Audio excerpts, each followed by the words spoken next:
If I knew at 20 what I know today, I would have been retired by 40, hands down.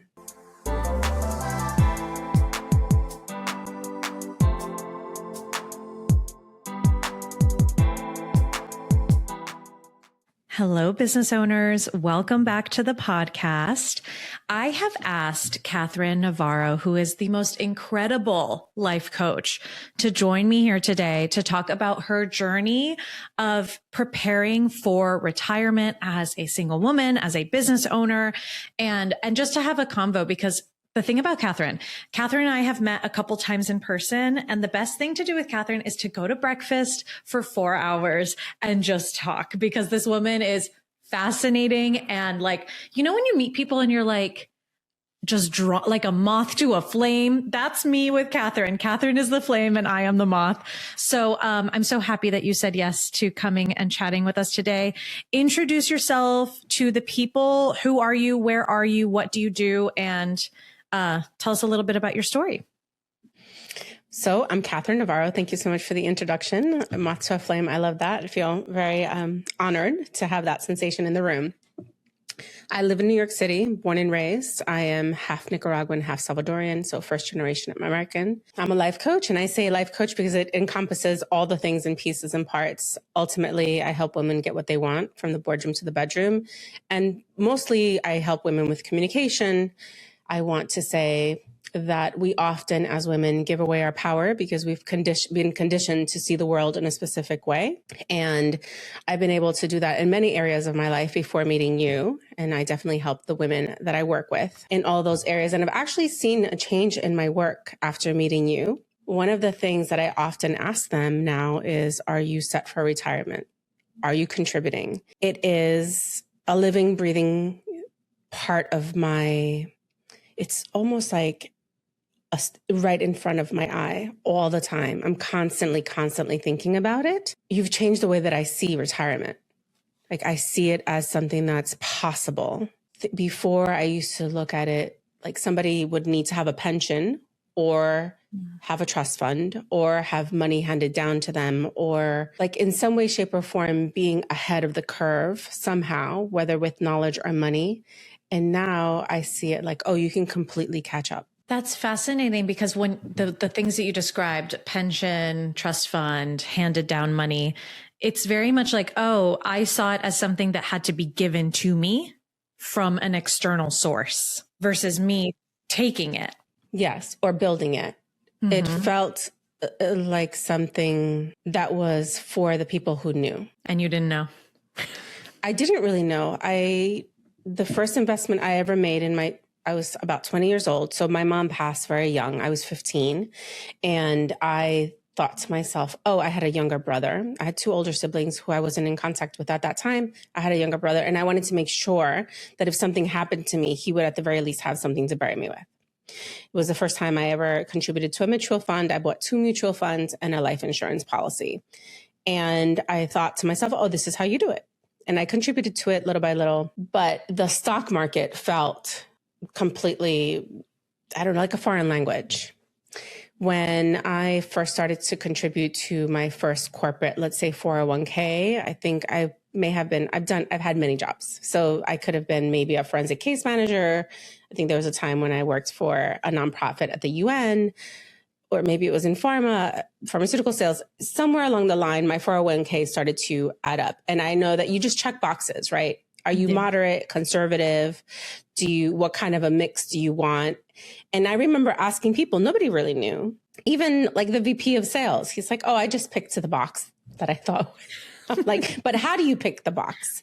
And I knew, okay, if I am going to contribute 5% and my company matches that, that's great. But you don't see anything else after that. You just see it leave your check, but you don't ever really see a statement of some kind, I think, until you eventually leave the company. Eventually, when I left corporate, let's call it like, I don't know, 2010, 9, and somewhere between 7 and 10. And I got the money. I'm like, now what? Like, what do I do with this? And it wasn't that much. And I was going to say, do you remember how much it was? It had to be around 30K, I think. After maybe. How long? I don't know, a long time. I remember going, wow, what does it actually look like if you're in something for 30 years? So I asked friends, who do you know who does your money? And I think I got a referral. And I think the name of the bank investor back then was Edward Jones. Maybe Edward Jones. And then I think I moved it to Wells Fargo, but I always had like an advisor, and they are kind of telling you're now speaking to somebody that's telling you where you're going to check the box. But again, I still didn't really have a feel for it. I remember meeting you in 2024, and you have some programs, and you were like, I really think that you should do this. Like join me. And you gave me the invitation. I remember thinking, but I don't have that much money. Like, what am I going to be doing in there? Like, what am I doing? Now I am like, oh my God, I could cry. I am so glad I said yes. I am forever grateful because it changed something in me. And I don't want to make it sound like it's an overnight success story of any kind. I did know how to budget. I do use YNAB. I had taken some courses. I did have some vocabulary. Let's talk about it, like financial vocabulary. But I did not have the confidence that I do now. Like I have a sense of knowing now that I did not own back then. And it wasn't that long ago. Maybe I think in October, it'll be about 3 years or something. And we did, I remember the other day, we did some little back of the napkin calculations about your retirement. I don't remember why you came to the call for something. And we were like, okay, well, let's just see like if you're on track right now as is, like with nothing else. That was this year. Yeah. And we were like, oh, Catherine, you're totally on track to retire at 65 and then like not work until you die with, with your investment portfolio, with Social Security, with whatever, like we're good to go. Yes. It felt completely foreign and like going to the moon.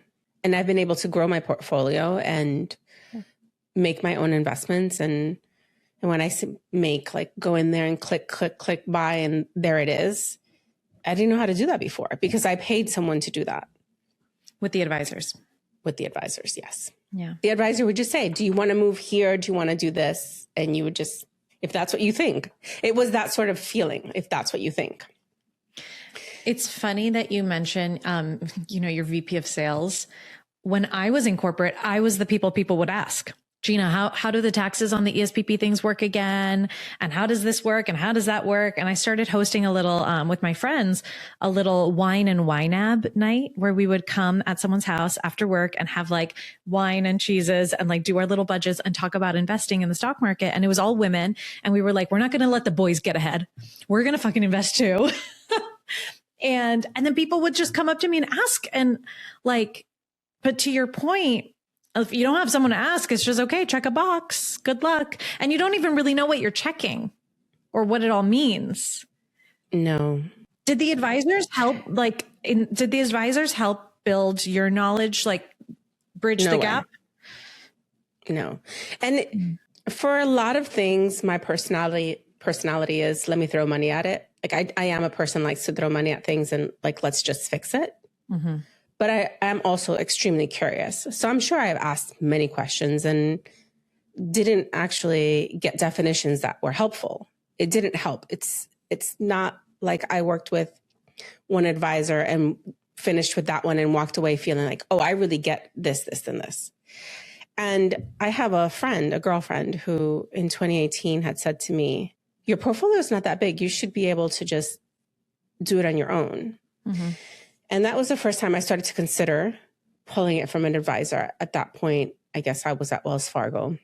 And eventually I did, and this is before joining your group. And she was able to help me get started, but she had so much knowledge that is just embodied, that she learned from her parents or from her own experience.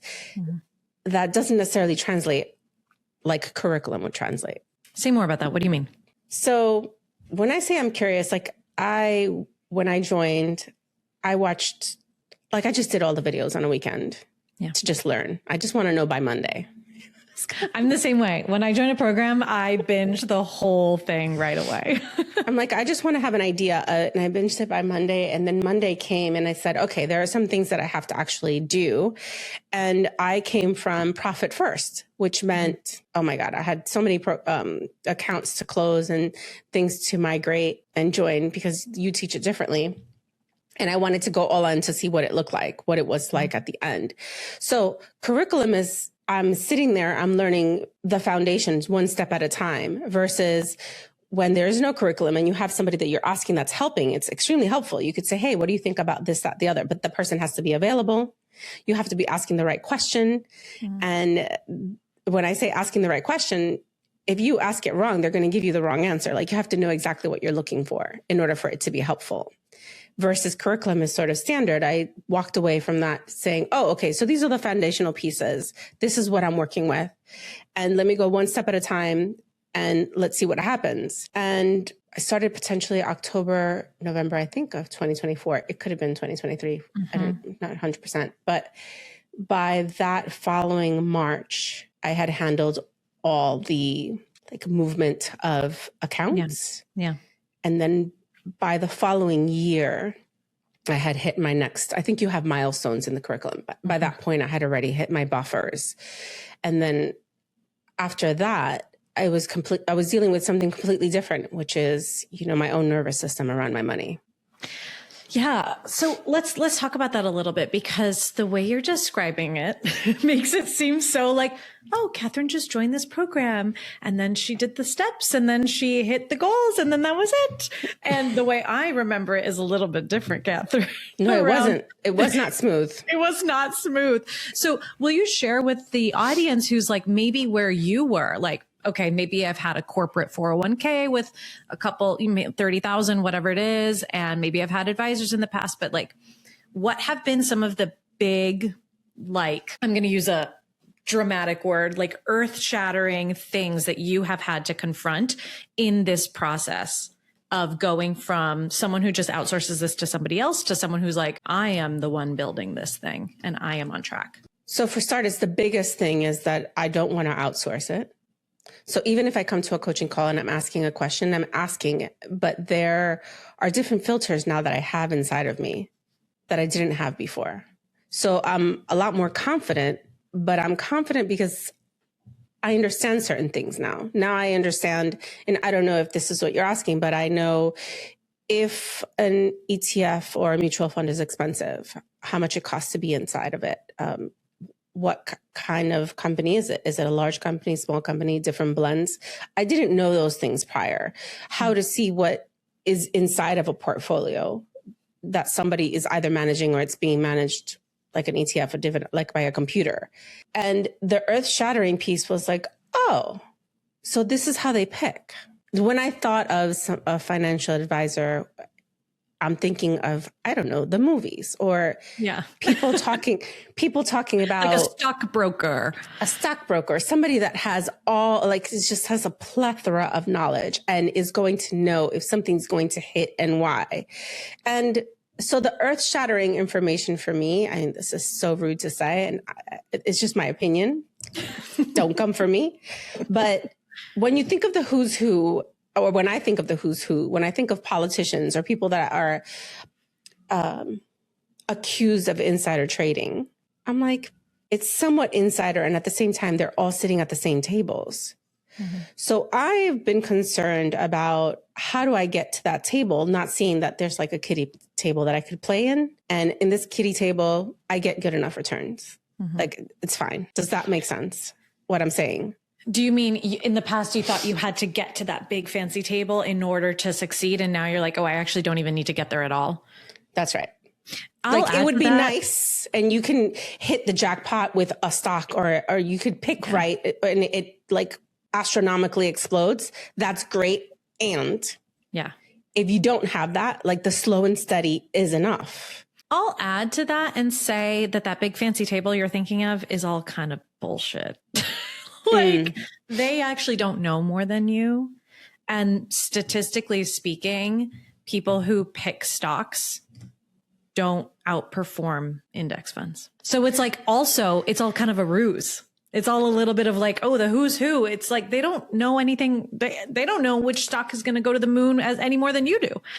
When I say that, I had a client once who invested in something. We were working together during COVID, and she chose something specifically and made like 300K on that investment, which was an amazing investment. And when I think of somebody at the table, exactly. And when I think of investment, I think of somebody who chooses something and they get there. But you know, she's making those decisions from whatever tables she's at. And I'm like, oh, there is that overnight. And the way that you've taught me to do it, it's like the slow and steady will get you there, and it will increment. I guess I'll explain it a little differently too. When I first started at the course and we first started working together, I think my contribution was 300 and something a month. And then with time, I had to sort of incrementally get better at putting money aside for this thing. It's like getting better at being in relationship with my investment. Then I decided, oh, okay, so I'm going to like 700. And recently I've made a decision to go to about 1,500. Wow, that's a big jump from 300. But it didn't happen overnight. It wasn't like 3 to 15. Yeah. It was like, how much am I comfortable with? But being able to see with the time that I've been playing, watch it compound, it makes sense to do it in that way. Like, oh, I should actually invest more in this area. One thing I've been thinking a lot about is how the pursuit of wealth, like the journey of going to becoming someone who's wealthy, is less about the money at the end, even though that's like so juicy and fun. And it's more about the person you have to become to pursue wealth. Like, what are the mindset blocks you have to overcome? What are the fears you have to overcome? What is the confidence you have to build? Like, you become a different person in pursuit of wealth, not in a bad way, in a good way. Like, you literally face so much shit and then overcome it. And on the other end, yes, you have more money, but you also have more confidence and more self-assuredness and self-esteem and all of this stuff. Do you feel that that's been your process as well? Like, you're talking about going from 300 to 1,500, but I'm curious about who you were at 300 versus who you are at 1,500 a month in contributions. I think at 300, I didn't trust it as much or trust myself as much or trust the game as much. And I hadn't been playing it. So you just don't really know. Yeah. And then you start to see things and you're in the experience of it and you say, oh, okay, I get it. I'm going to go back to something that you mentioned earlier when you spoke about you and I running the numbers, Social Security plus my investment. If I just continue to contribute what I'm contributing, nothing more, nothing less, what happens at 65? I was like, oh, I could survive. As long as I don't make any big purchases, nothing crazy happens, like I'll be okay. That didn't feel doable. And I had no idea how I would get there. So now it's a matter of, well, I don't want to be just fine. I want to have a little more. So how do I do that? But experience gave me that. I would not have just gone in. I guess I could have gone in and said, all right, I'm going to put 15 towards this, 1,500 towards this. But having the experience as you go has it be that it's a complete, like, full body decision. Like, oh yes, I really want to do this and I want to do this. It's sort of an educated decision or an experiential decision versus a checklist. Oh, okay. You went from 3. Now we're at 7. Now it's less checklist and more. This makes sense to me now. It didn't necessarily make sense before. And I couldn't see how it was happening. I have tons of friends and all the women that I talk to, especially young women, I tell them, if I knew at 20 what I know today, I would have been retired by 40, hands down. It's actually not hard to do. It's not hard to do. And I know it without a shadow of a doubt in my mind. And I just feel honored to know. Learning about investing to me, and I see this with my clients all the time, it's almost like, okay, you don't know what you don't know. And it's all scary and it's like a black box.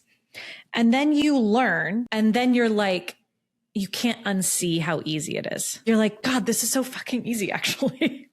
And you can't unsee it. And then you're not the first client who's told me that they go off and tell all their friends and they start evangelizing, like, are you on track for retirement and investing and da, da, da. It's almost like, I can't think of, I'm sure there are Maybe you can think of an example of like another area of your life where that's the case, where you just go from, I'm so afraid and I don't know, to, oh my God, I can't unsee how simple this was all along. But I see it like daily in my clients, just overnight light bulb.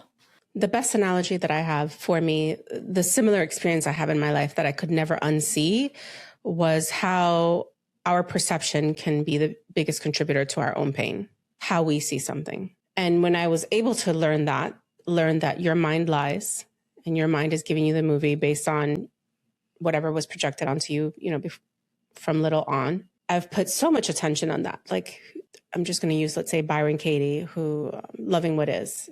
She has 4 questions just in case people are like, what is Catherine talking about? So I'll use that as a reference point, where she's asking questions like, you have a thought about something and you ask yourself, is this true? Do I, how can I prove it to be true? Is it 100% true, without a shadow of a doubt true? When I learned that, I was like, oh, I'm living in a movie that I don't like. And it's created by me. Like, it's being played by me. It's played in my mind by me. Can you give us any examples? If I were to use it in this same scenario or in this context, I would say that up until meeting you, I didn't think that retirement was possible for me. I mean, I just didn't. I had never met someone that would say to me, hey, if you do A, B, and C, like you may not be Warren Buffett, but you can live, right? Like, you can live. You won't walk around with 300 trillion, but you can live. Mm-hmm. And I was like, oh, I can do. I had not. It was as if, the sea parts, the sky opens, and you're like, oh, okay, I could. It's as if you have a completely different perspective, but nothing changed financially for me. I was still making the same amount of money. I was still managing the same amount of money per month. So I've been able to make different decisions so that my portfolio could grow. And that was just based on perspective. But even if somebody would have given me the perspective without the knowledge of what to do, I would have been like, oh, okay, so I know that it's possible, but now what do I do? Yeah. Like, I need both. Yeah. With both, I have the perspective shift and I have the tools to be able to implement and see what happens on the other side of that. I love this analogy of like, your life is a movie. And if you don't like it, you have to change the perspective. It's hard for people to believe that that's true. Right? It's hard. Like, it's easy to believe. Let's go with, your analogy of, I'm never going to be able to retire. Or I hear a lot of millennials say, I'm going to have to work until I die. Like, that's a sentence they're repeating over and over. I'm going to have to work until I die. And then when you say that to yourself over and over, and then you run the math, you're like, no, Gina, this is objectively true. Look, the math says I'm not going to be able to retire. For the person listening to this podcast, how does shifting your perspective shift the reality? Like, that seems fake.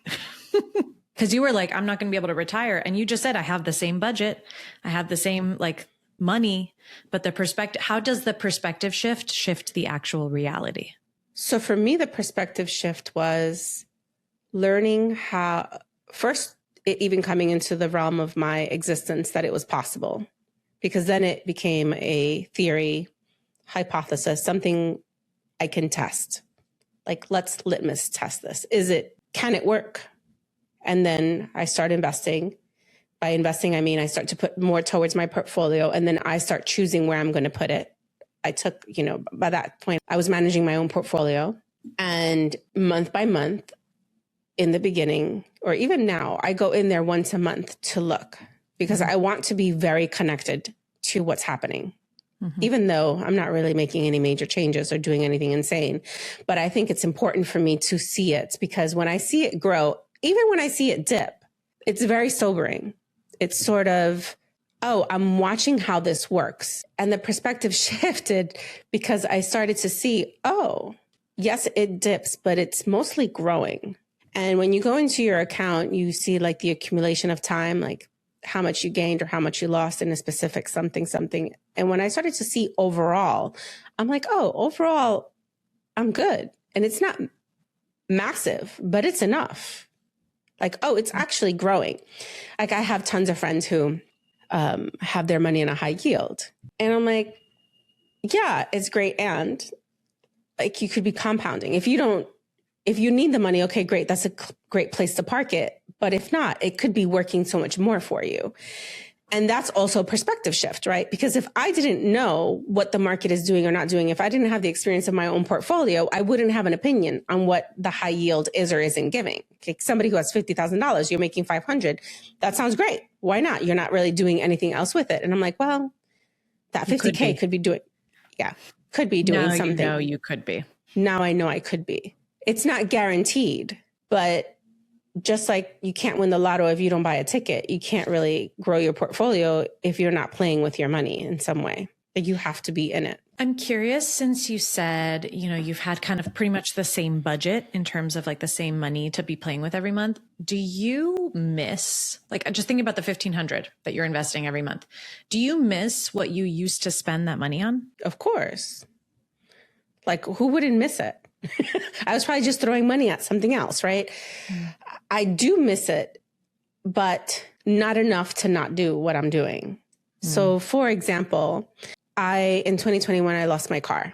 And one of the things that I've been watching on YNAB, you can do reports and you can look at what you spent. So I look at what I spent on Ubers, metros, because I'm in New York, you can see how much you spent on the train. And I'm like, oh, okay, I'm saving this money here and I'm able to play with this money there. And I was considering before deciding to go to 1,500 to get a car at the end of the year. And I'm like, oh, I'm going to have to play with my money between now and then. I want to make sure that I'm contributing my 15 because the closer I get to retirement, the closer I get to retirement. But the closer I get my numbers there, the closer I get my numbers there. Like the Uber is fine. I think that's the best way for me to describe how having a better idea of what I'm doing with my money has me make really significant decisions as to how I'm going to spend it. To this point, now it's like, okay, do I buy another car or do I add 2 years to my retirement date? Right? Because you can do the math. You can literally answer that question. If I buy the car, how much longer do I have to work? Or if I don't buy the car, how much less do I have to work? And it's like, I don't know about you, but that's a really good motivator. That's like pretty strong. It's a huge motivator, but there's power in being able to run that number. Yes. And decide for yourself.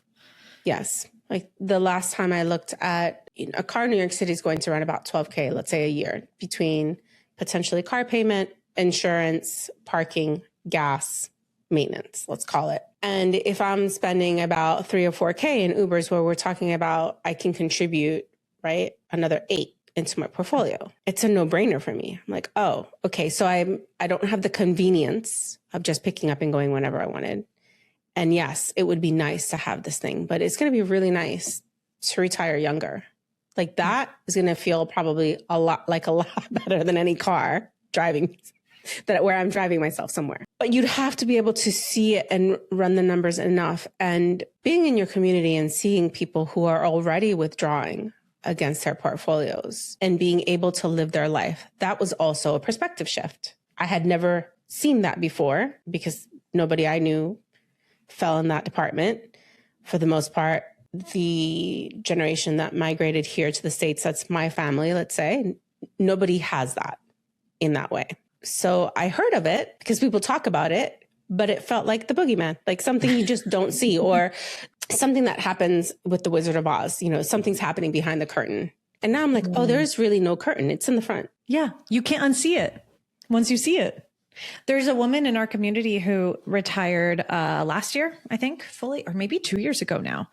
And I think she had a little over $1 million when she retired in her 50s from corporate. She was like, bye, I'm done. And she just posted the other day, she's been pulling from her portfolio to live, and her portfolio just hit $2 million.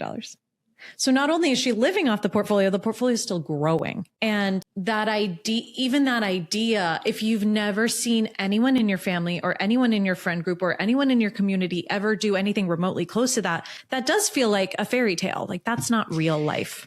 It completely sounds like a fairy tale. You're withdrawing from something. I mean, I saw that post. I was like, oh my God, I had tingles all over my body. I was so excited for her.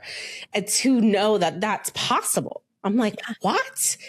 Yeah. So you're withdrawing from something and that thing is still growing. How is that possible? My experience of a bank account up until very recently was if you have $1,000, you take out 500, you have 500. That is it. That is the balance. It's not growing. That's not the stock market. But the market is completely different. And that's also where, to your point about like your friends having all this money in their high yield savings accounts, I'm like, great, but like don't leave too much in there because the rest could be growing and replenishing itself as you use it. It's like those, those magic stores where you can buy like gag magic gifts, the beer cup, you drink the beer and then you put it down and it refills. It's like that, but real. And then when you explain to people why it is, because that does sound fake, that doesn't sound real. What's the catch, right? Okay. What's the catch? There's no catch. You just have to understand the mechanics that when you're investing in the stock market, you're just buying portions of businesses. And guess what? Businesses keep growing. Even if you sell, even if I sold a percentage of it, the other percentage left keeps growing as the company keeps growing. So your portfolio keeps growing regardless of if you sell. That's all that's happening. It's not some like magic. It's not even complicated math. It's not like calculus. It's just I own a percentage of a company and the percentage I have left kept growing. That's it. I'm going to bring into the conversation some fears I've had.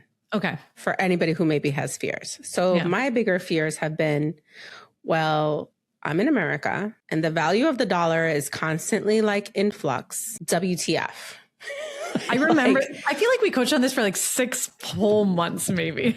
We definitely coached on it because I wanted to invest in other things that were global, or I wanted to invest in minerals and I wanted to invest in like the things that will make AI run. I wanted that sort of investment, which is, it's not the same like a S&P 500 index.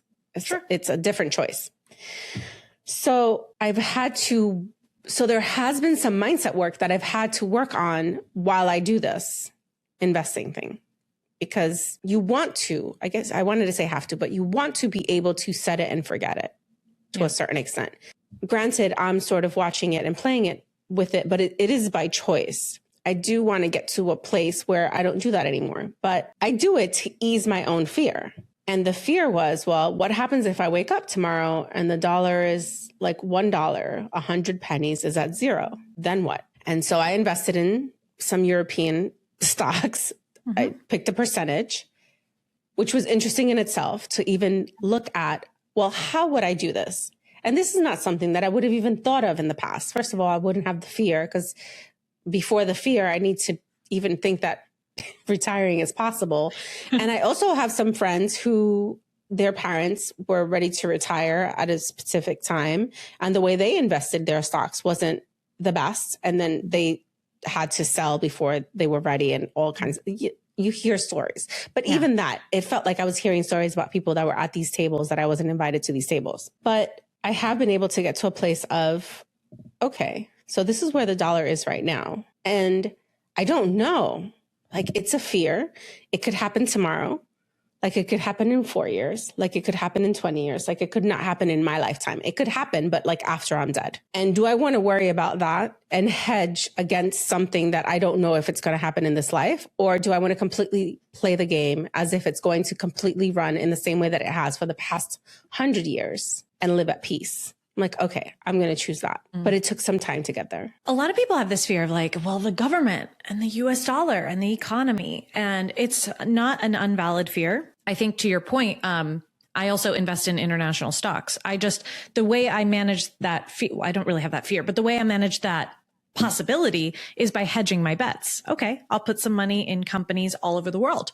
I have a index fund that's total world stock market index fund. It's every publicly traded company in the world. So I'm like, yeah, I'm just going to hedge my bets across the whole globe.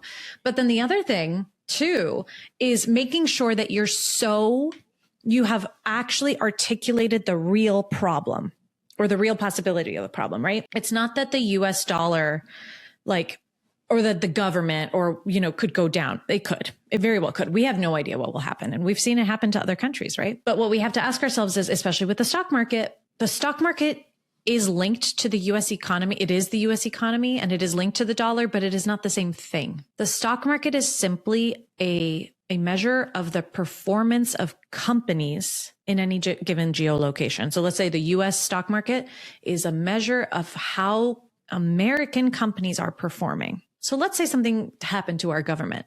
Do we think that that would automatically mean every company in the United States would stop making money? I don't think so, because we're so capitalistic over here. I think they're going to rally and figure something out. Like, I don't think every company in America will go belly up if something happened to the dollar. But that's really what the question is yes, the US government can affect businesses in America, but they're not one for one. It's not one and the same. It's like, does the president of the United States affect Coca-Cola's ability to sell? Maybe, but not completely. And when you realize, like, what's the literal thing, I think it does also help quell some of the fear, at least for me. For me, in that analogy, it wouldn't be that does the government and our president affect Coca-Cola's ability to sell the Coke, the bottle of Coke. Mm-hmm. It's more of, if the government and our president are making decisions that affect the ability of the people to buy the Coca-Cola at the price that Coca-Cola sets it. It's more of that. Yeah. And when I look at it from that perspective, I'm like, oh, it would be like a general consensus drop. And at the same time, there would probably be a general consensus like lift. It wouldn't stay there. Like, there will be fluctuations because there just will be. It won't, just the same way that it doesn't stay static in one way, it's not going to stay static in the other.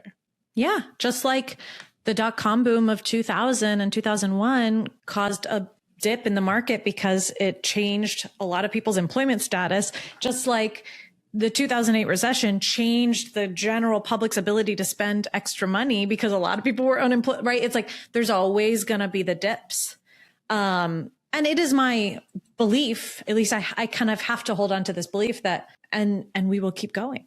Yes. Like, the American for spirit. Sure. I'm like, we're getting a little patriotic or something. I didn't intend to come here, but I'm like, I think that we will keep going. I think it's kind of who we are. I think there would be no other way. Like, the economy is always going to be moving. People are constantly buying and moving and selling and creating. Yeah. Exactly. So there will be movement. Yeah. But that was one of my bigger fears. Yeah. And that's something that I've had to work on. And the other fear that I've had to work on, as we're talking to the people about all the fears I've had, that it wasn't just so easy, has been around watching my accounts grow, but my fear not lessen. Yeah. So whenever there's a dip in an account, I will feel like, and I'm still working on that one. I don't have an answer for that. And I remember you telling me you have to just work on it. It's possible that it doesn't go away. It might go away. It might be great if it goes away, and it may not go away. Yeah. The fear might always be with you. I thought for sure if I had more money that it would go away. And I was wrong. Everybody thinks that. And I let them believe the fantasy in the beginning, because you kind of have to hold on to that fantasy to like pull forward. But yeah, no, it doesn't. I think did I tell you this, or did I tell someone else? You are literally the wealthiest you've ever been in your whole life. Yes, why do you think having more money will make the fear go away if it's not gone by now? I don't know. I just thought that with more money, I would feel safer in some way. Yeah. And that has not been the case. Yeah. Do you work with your clients on feeling safe? I do. What helps them? I think when it's you, it's different because you're experiencing the emotion, right? Totally. I think it depends on what they're afraid of, right? Mm-hmm. And then bringing them back to reality of like what is actually happening. And that's sort of what I have to do with myself. When I look at my accounts, I'm like, okay, what is actually happening? Nothing has happened. You are still the wealthiest you have ever been. Even if your account is dipping here, your account went up over there. Like, let's look at the whole piece. And I also have to remind myself, if for some reason I had to change my spending pattern, I could. Yeah. Like, I could always just spend less. Like, that is an option. So I'm constantly reminding myself of that.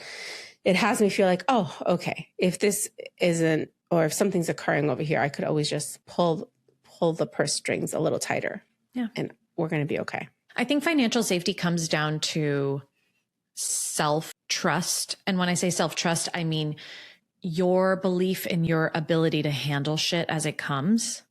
Because a lot of financial fear is external. It's like, well, what if the dollar freaks out? Or what if the economy explodes? Like, it's external. And then that's very scary because you have no personal power over that. So it's like, I'm just like, I am the economy is happening at me. I'm a victim of the circumstances of the world. But when you build the self-trust to say, no matter what happens in the economy, I know how to respond. Or I believe that I can survive, or I believe that I can, shift my strategy or respond in a way that keeps me safe. That is the ultimate form of financial safety. Would you agree? So you had me think about COVID, because when COVID happened, I definitely reevaluated. And I want to say I changed my spending pattern by like 80%. I was like, no, I was definitely somebody that was like, hey, something big is happening. And I made some big changes ASAP. And I think that's why I say to you, I always remind myself I could do that, because I want to pat myself on the back. Not everybody could just say to themselves, 80% is just gone. You're just living off of the 20%, and that's what's going to happen. And I think that the more I play with my own accounts, the more I invest in stocks, the more I can see my confidence grow in that arena. I think eventually I will feel a lot safer, because I foresee the sensation being like, okay, I know exactly how to spend less. I know how to invest more. I know how to invest in a way that is not conservative, higher risk, low risk. I know how to do that. Kind of pull the levers, if you will. Yes. I think that the safety with money is coming for me, and the ability to pull the different levers. Yeah, that's just responding. I love it. Okay, final thought, final question for the business owner listening to this who is like, at the 30K portfolio and has no examples, no family, no anyone who's done this. Like, from the heart, what do you want to say to that person? Or what do you want to say to Catherine from 2024? I love that we're going to end with me crying. I would say to that person, and even to the former version of me, you owe it to yourself to try. Like, I am so, so grateful that I tried. It could have gone differently, right? We always have to think of the possibility that something could go not in the way that you want it to go. But what I've gained on this end, outside of just watching my portfolio grow, feeling like financial freedom fire is a possibility at some time. That's something I didn't have. Understanding how to move my money and what to do with it in the arena of stocks is not something that I had. And knowing this has made me feel so much more comfortable in my own skin with my own wallet, that like it really feels like an ultimate blessing to give it to myself, to have given it to myself. So I would say to that person, I invite you to give it to yourself too. So good. It's the biggest gift. It really is. Right? I feel like it's money and health. And they follow each other. They're so parallel in terms of the mindset issues that come up and all this stuff. It's money and health. Biggest gifts you can give yourself. I mean, without health, you have no other problem. That is the problem. Yeah. At least when you're in a position that you don't really have money, like, there is a way for you to jig it. Because if you have your health, you can eventually take some steps to get to the other location, for sure. Yeah. Health is wealth. That's for damn sure. Catherine, thank you. Thank you for sharing your story with us. Where can people find you? CatherineNavarro.com or Coach Catherine N on Instagram, Facebook. Yes. Join my mailing list. I'll see you all in the interwebs. So good. All right, everybody. We will catch you next week. Thank you so much. Have a wonderful rest of your day, Catherine. And thank you. I will see you all next week. Take it easy. Thank you.